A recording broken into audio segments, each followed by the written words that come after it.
പതിവ് പോലെ കാക്ക ചോറൊക്കെ ഉണ്ട് കഴിഞ്ഞിട്ട് വന്നിട്ടുണ്ട് ചുള്ളിലെടുക്കാൻ. ചുള്ളിലെല്ലാം കൊണ്ടിട്ടിട്ടുണ്ട്. ഇപ്പോൾ ആദ്യം ഒരു ചുള്ളിൽ കൊണ്ടുപോയി, ഇനി അടുത്ത ചുള്ളിലെടുക്കാൻ കാക്ക ഇനിയും വരുന്നുണ്ട്. അതിനിങ്ങനെ നോക്കിയിരിക്കുക. കാക്ക വന്നിട്ടുണ്ട്. കാക്ക അവിടെ ഒരു ചുള്ളിലിട്ടിട്ടുണ്ട്. കാണാവോ നിങ്ങൾക്കറിയത്തില്ല. കാക്കയുടെ അടുത്ത് പോയി നമുക്ക് വീഡിയോ എടുക്കാൻ പറ്റത്തില്ലല്ലോ.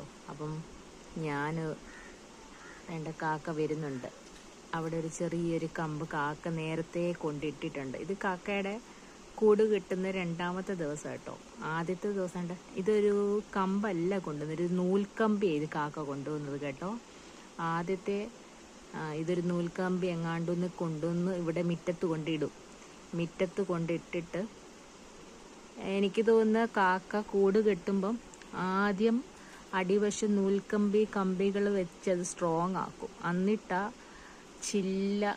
ചില്ലകൾ ചെറിയ ചെറിയ കമ്പുകൾ കൊണ്ടുവന്നത്. ഇങ്ങനൊരു ചാൻസ് ഇങ്ങനെ ഞാൻ അന്വേഷിച്ചിങ്ങനെ നടക്കുന്ന സമയത്താണ് നമ്മുടെ വീടിൻ്റെ അടുത്ത് തന്നെ കാക്ക കൂട് കൂട്ടാൻ വന്നത്. അതേതായാലും നന്നായി.